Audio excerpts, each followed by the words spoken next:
电商大小事带你了解最新电商事，跟你分享12月23号到12月29号的3则电商大事。第一，投审会准许 coupon 就酷澎，韩国某某你也有在买的21亿新台币的增资案。投审会于第15次会议核准酷澎再次增资21亿元，使得在台投资总额达106.3亿元。酷澎在台的财力已经超过多家本土电商，那它现在的资本是2个 Momo 再加2个 PC Home 啊，大家要小心一点，2025会比2024还要辛苦。第二 ，AI 换脸，假冒刘德华诈财。近期中国已经出现利用 AI 声伪技术假冒名人声音脸口的案例，有人扮演刘德华进行直播，售卖虚假演唱会门票来诈财。这类 AI 换脸诈骗恐怕很快就会传到台湾啊！反正大家看网络的东西越看越怕，而倾向到实体门店直接消费。所以未来线上加线下的零售模式会成为电商因应 AI 诈骗风潮的必然策略。第三，网红教父进军短影音，预计3年拍100部。有台湾网红教父之称的黄冠荣，计划在3年内打造100部台湾精品竖屏短剧，投入近1亿元升级硬体设备。此次正式布局短影音领域，显示竞争已经从1只手机就能拍的初阶模式，演进到需要庞大资本与专业制作团队的高规格赛局。各位短影音创作者自己就要小心了。记得关注加爱心，我是电商 Tony 陈，你以后做电商会用到。如果你是第一次看到这个影片，我这节目会跟你分享上周在电商领域发生什么有趣的新闻，我会挑出3个我觉得重要的新闻，并且跟你分享我对这些新闻的看法，让你轻松掌握电商脉动。那这一集我们讲的是12月23号到12月29号啊。来，第一个新闻，投审会准coupon 21亿增资案。简单讲一下这新闻，经济部的投审会召开了第15次会议，核准 coupon 增资。coupon 在台湾已经第3次增资了，目前合计投资已经到了106.3亿元。那我是这样看这个新闻的，coupon 又增资，增资的金额21亿。来，他现在财力到底有多雄厚？我帮你算好了，现在 Momo 的资本额是30亿，就富邦美 PC Home 网家的资本额是14.3亿，你看这2个都是上市公司，30亿跟14.3亿，这2个加起来叫44.3亿，所以现在台湾 coupon 的资本已经等于2颗 Momo 再加2颗 PC Home。投审会在干嘛？我们大家抵御外敌，抵御那么辛苦，你就放那海外来的台币战士这样那电商已经很艰辛了啊，你又通过 coupon 的增资，当然人家要来跟你增资合法嘛，什么都合法，但你要管制一下吧，你不要让外头的就这样子进来胡杀我们台湾的市场，这些钱被赚走会赚到哪里去？回到那个人家母公司韩国那里去呢？所以是我们拿台湾人的钱在那边让别人做出外汇，反过来啦，我们台湾人拿手好戏是去各国赚取外汇，怎么现在变成这样？PC Home 跟 Momo 之前都已经表示过，他们现在也没有什么办法，只能用熬的。然后 Momo 的动作比较多 ，Momo 还出了那个 Mobi， 对不对？然后 Mobi 还可以让你去抵，如果你是台湾大哥大的用户的话，还可以去抵手机的月租费，然后打造这个会员生态系、点数生态系，这边还算有在巩固自己的东西啊。PC Home 我也不晓得，本来想说用熬的。那熬这一关看起来快熬过了，投审会看一看。那coupon你要加大投资会引入多少工作机会就仓储嘛。好啊，给你进来。那现在的 PC Home 跟 Momo 就要再想办法了，真的是会熬到快挂。那台币战士威力就是这么夸张。你看本土厂商有没有早就在做机车外送这个行业？有啊，怎么没有？那个内湖科学园区很多啊，送文件、送便当什么的，通通都有啊。就熊猫啊，就 Foodpanda 啊，就广告打成这样，台币战士，你说这些业者生存到底怎么办 ？Momo 可能还没有那么快，因为它背后是富邦，富邦是金融控股公司。那 PC Home 呢？不知道，写个大大的字为啊。第二个新闻 ，AI 换脸，假冒刘德华诈财。简单讲一下这新闻。近来中国发生多起 AI， 反正你听这标题你也知道这是什么情况。那还有人线上开直，他们不是很多直播吗？开直播，然后用刘德华声音在那边卖演唱会门票，然后人家就付了，然后那都是诈骗这样。你看来了我之前就有说 AI 技术，第一个受贿对象诈骗集团。那现在中国已经出现案例了，我未看先猜，台湾很快就要出来了。之前光是假装送书就骗了好几亿，那个什么财鼠兄弟嘛，对不对？还有人那个自杀还说什么警察叫他去死，莫名其妙。那现在可以直接用 AI 假冒名人开视讯，直接跟你聊天，然后你问他，他还会打呢。就你问他听到的时候 AI 算一算回来，用他的嘴巴，我靠，你以前看到那种网恋诈骗、云端情人，大概就是赖来赖去，你看不到实体，这样都可以骗好几百万。现在可以开镜头聊天哦，你看那些中老年有钱阿伯会不会沦陷？那这件事情跟电商的关系是这样，我的看法是它会让更多的人不信任网络交易，不信任，转而偏向实体交易。我惊啊！我这样我怎么知道啊？那你说他在梦时代有专柜快闪，好吧，那就去看一下吧，就会变成这样。不然就是你直播，你要直接坐在梦时代的那个，这个是我八卦的时候再讲。好，那大家习惯就是说网络看一看什么要买，第一步真的不是网络下单，看有没有门市什么有没的啊，至少要看到那个网站，看一下你有没有实体门市，你这个牌子有没有实体门市，然后是真的 Google 得到，然后看一下评价，就会变成这样。所以电商加实体门市的剧本，这个东西不是什么趋势，这是要势在必行的。第三个新闻，网红教父进军短影音，预计3年拍100部。简单讲一下这个新闻，就网红教父黄冠荣，我记得他在业内不是直接叫黄冠荣啊，是叫什么什么哥 K 什么的吧，忘了。9日印象的负责人黄旭明，民雄鬼屋的监制刘峰启，三方合作成立新公司，目标在3年内要投资制作100部台湾精品素品短剧，打造台湾100秒网剧第一品牌。我是这样看这个新闻的，蛮有趣的。黄冠荣是谁？是台湾达人秀的创办人，你一定看过，因为他那 FB 太红了。那 FB 怎样滑都滑到短剧，现在抖音也有 ，YouTube 也有一大堆。然后他之前旗下有谁？蔡阿嘎这群人，那对夫妻都是台湾的超级网红，玩 game 反骨男孩蔡佩轩，这也都是他旗下的艺人，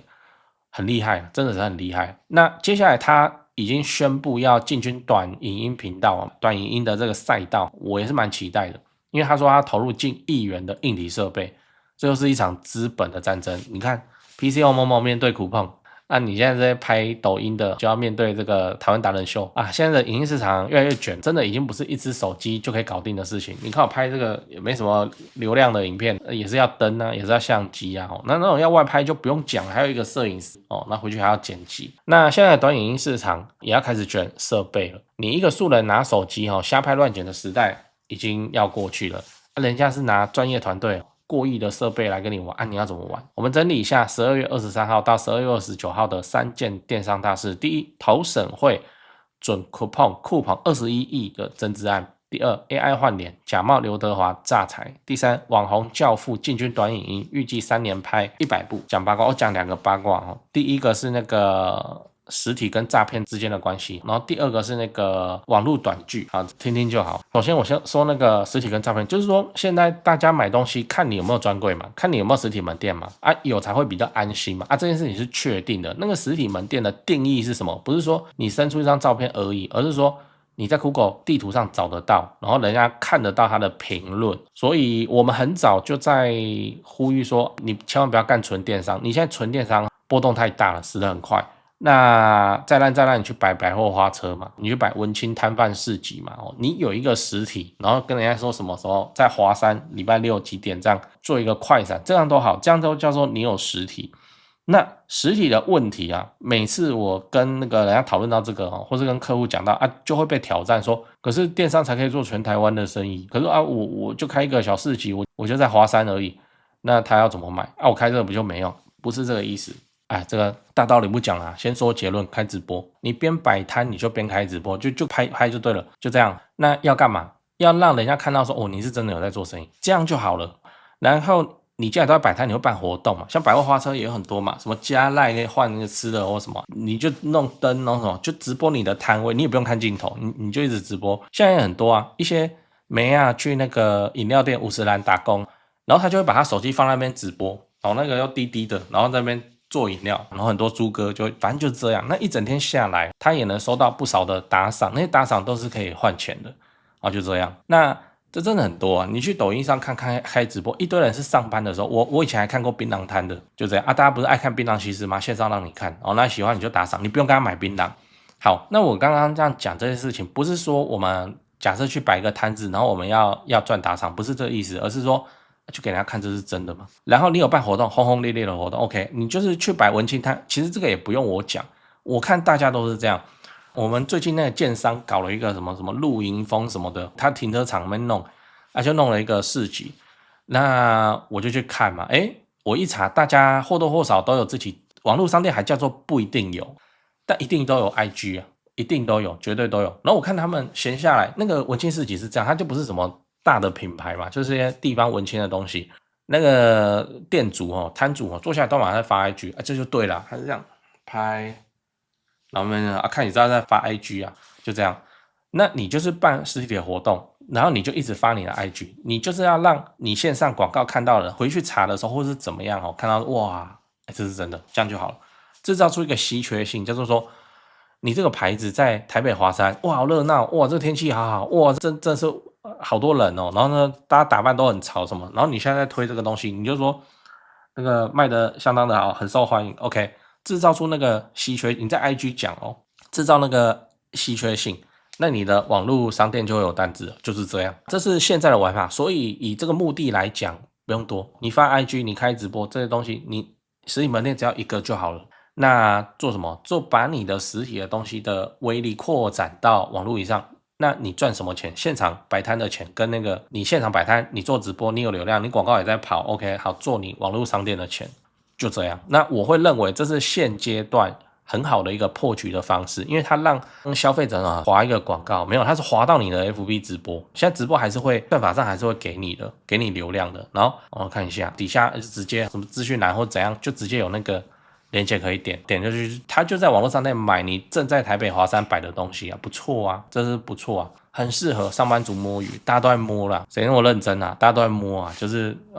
看一下啊，都这样，所以这个是我讲出来给你参考，你可以试试看破局的方法。那个是直播的场域，你生意都在做了，你还怕人家播？你就直接拍啊，就自己直播自己啊，然后一直发现动啊，排货也一样。那有什么好玩有趣的，你就是拍啊，就是发，就是这样。我有去帮过我一个南部朋友的忙，那就是摆那个文青摊子的，他也不是电商，但我看也知道他是卖鸡蛋糕，造型鸡蛋糕，就这样。很夯呢，真的是很夯我想一想说，哇靠，这些都是流量，他现场就很夯了。然后那边 IG 先动了，帮我拍一下，然后他就弄啊，然后拍好看一点这样。然后这个东西如果它是电商，你挂到网络上，这怎么不会有流量？你现场的流量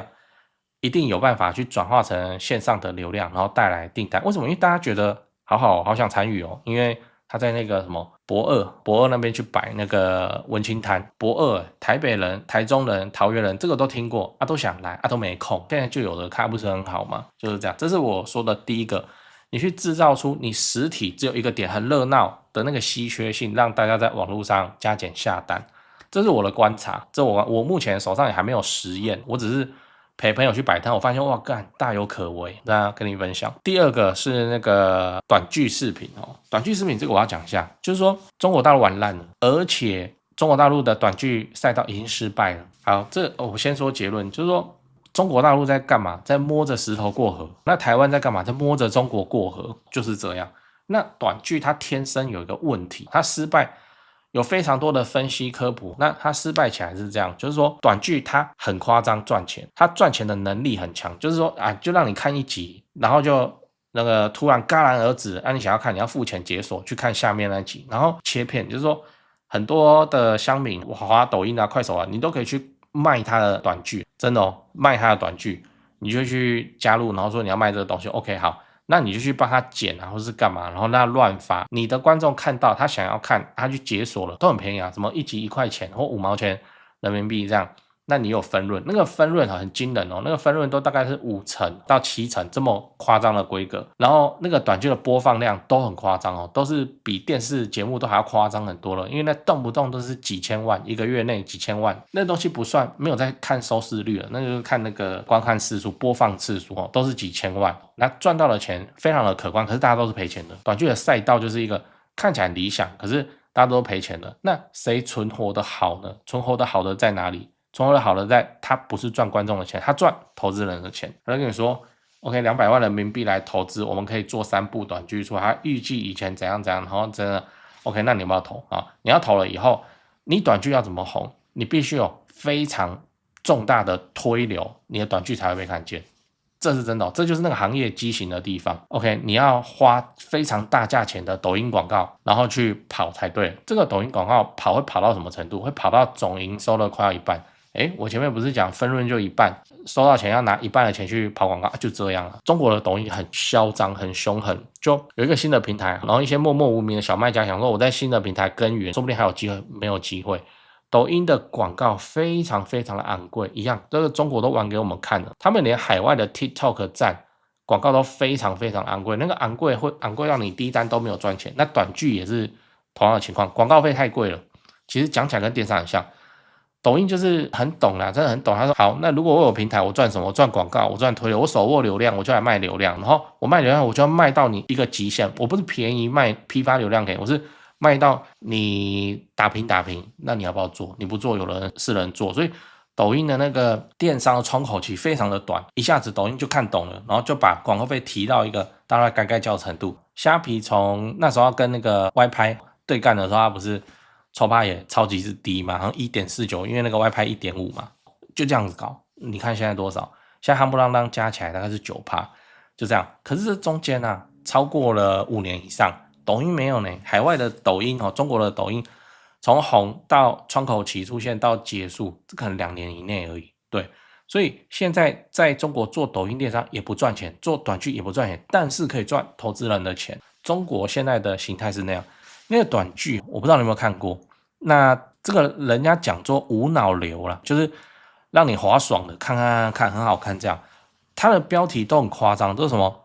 重生之我成了霸总的心头奸，穿越到古代我被迫嫁给王爷，重生后我成了豪门阔太太，裴总每天都想富平子贵，反正就这样，就是那种无脑爽剧，然后一集看也没什么逻辑这样，然后好不好看？超级好看，超级洗脑。我为了要了解这个，我还有去看那些短剧，我是看不下去，因为很多那个言情啊，就情情爱爱的事情，然后看起来是个爽文嘛，什么我家保安不可思议，就是说我们他是当保安的，然后其他家财万贯，这整个小区都是他的，然后怎样啊，然后遇到一个不长眼的女住户，然后开始了恋爱什么啊，大概就是讲这些，好不好看？都很好看，都很洗脑，有没有深度？谈不上深度啊，中国网剧、短剧都在赔钱，都在赔钱。台湾现在要进军这个地方，都有本事做到网红教父，他不会看不懂这些东西，他不会看不懂这些，所以也期待能够做到更深入的、更好的一个 level 成就，就是看有没有办法不要依赖广告，他也能获得大量的流量，这样利润空间都腾得出来。好，那再说明一个，我是敬佩这种做法的，大投资的做法的原因是，我这样看起来，他在台湾开网剧这件事情，他在开一个新的广告品类，意思是说以后的业配会融入到剧里面。现在不是业配很生硬吗？什么8点档，然后那个标题啊，直接灌一个你品牌名，这是一种业配方式。那以后短剧因为制作成本低的关系，就大家讲好就好了，没有什么非常像拍摄电影那么繁复的工作要做，所以以后的业配真的可以融入短剧里。比方说，他就在吃一个那个品牌的蛋糕，然后他边走边喝，就喝那个一幕日的饮料，就可以做到这种程度，看起来完全无违和。这会是一个新的广告战场的品类，我乐见其成，乐见其成啊！不然大家昂看看，然后我要放一个饮料，我还要把它遮起来，还要干嘛？我没的，以后不用了。如果是台湾短剧的话，就8药喝茶、手摇这些很难业配的，不好业配嘛？对啊，你要怎么业配？通通都可以塞进去，塞进这个短剧里头，然后就比方说约会就直接约米克夏门口之类的，它可以融入实体上，这是新的广告品类。这个是我特别在观察中国的短剧，我明明看到的机会，可是他们没有发展起来，我也觉得很奇怪，可能很浮躁吧，就是不知道急着要赚投资人的钱还是怎样。他们很喜欢中国短剧很喜欢搞什么就很狗血的东西，比方说他们真的租一块空地，然后真的有一个直升机，然后那边什么什么欢迎霸总回归，就搞这个，就是脱离现实的东西。但我们台湾，因为你要搞出这种脱离现实的东西很困难。那接地气一直是台湾人的强项，其实就没钱了，制作组别没钱了啊。中国大陆是投资人毛起来砸钱，所以他可以做出那个什么九龙神官、盗墓到处一些宫殿什么鬼，那些景都搭出来，不然就特效做出来。我们台湾不会搞这个，我们台湾做的短剧一定很贴近现实，这个就是一个很好的机会。比方说像我刚刚说的一个男的要追一个女的，办公室恋情，然后他约在哪里？他就约在那个詹记麻辣火锅。这短剧好不好看？超好看，为什么？那个就是生活中会发生的事啊。这个东西要很多钱不用，你还可以跟那个詹记火锅要那个赞助。这是一个新的广告品类，而且它可以直接帮实体打广告。我个人认为这个我是期待的。期待它做起来，直接开辟出广告的新的版位啊！不然我们现在广告都被绑架，被谁绑架 ？FB 广告，然后 Google 广告，那个 FB 广告大概还是我们电商人做广告的大宗，因为它现在可以投到 IG， 可以投到Trade里面去。我真的很希望能够出现一个有能力去挑战它的地位，不要让我们在 FB 上互殴就对了。那它开发出一个用短剧提供了那个场域，然后能够把实体去做广告，一家新的拉面店开幕，对不对？就可以请他们剧组来啊，然后这边约会啊，然后干嘛拍短剧，很棒啊！我真的是很期待，我实在是不解中国大陆为什么不把这个东西做起来，然后都要去做那种自己要搭一个很豪华的宫殿或者干嘛，可能对投资人要交代要用那种方式拍。那我现在看起来还好，因为那个网红叫他自己就很有钱，而且大家网红都尊称他哥或什么的，然后住豪宅怎样，反正他自己就很有钱，所以他应该他自己就投资人，他对自己交代负责就好，去拍接地气的东西。然后把广告的东西整份带进来，我个人认为乐见其成，有机会去成为，你要说它什么以后变成广告界主流，我看也难啊，因为它建立在抖音的算法比较疯你，以及你的短剧真的扩散的出去。但我自己的判断是，可能就会形成一个小而美的市场，一个新的保健食品，然后一个袋装说什么酵素吃了之后顺畅之类，好，这东西以后可以不那么广告，它可以融入短剧里头。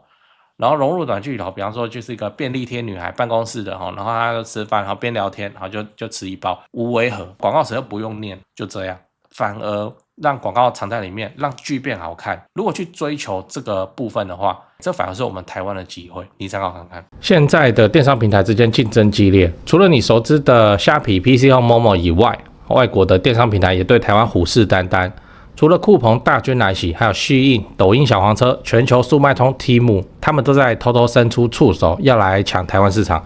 而对于我们这些品牌商来说，最可怕的是，现在这些巨头在神仙打架，你只要被插到一点非死即伤啊！所以我建议你啊，快点跑啊！再晚一点，你可能都被逼着参加斗价钱的战场，想逃都没有办法逃。只有盖好自己的品牌官网，培养自己的忠实会员，才能够创出高的毛利这才是避免伤亡的最好方法。如果你现在正在找一个实力坚强的电商系统来帮你架设品牌官网，我推荐你 Cyberbiz。我们除了官网仓储跨境 POS 能一次搞定以外，现在还能够发动电子票券啊，或是30分钟机车快速到货，让消费者更难抗拒你的行销活动。这也是为什么那么多大品牌都喜欢配合我们 Cyberbiz 电商系统的原因。如果你想了解更多，那你就填写资讯栏的连结。那填完资料以后，我的同事会跟你联系，电商相关的问题应该都回答得出来，因为我们经验蛮丰富的。最后记得点赞并订阅我的频道，我会继续分享更多电商资讯给你。我是电商通灵城，我们下集影片再见。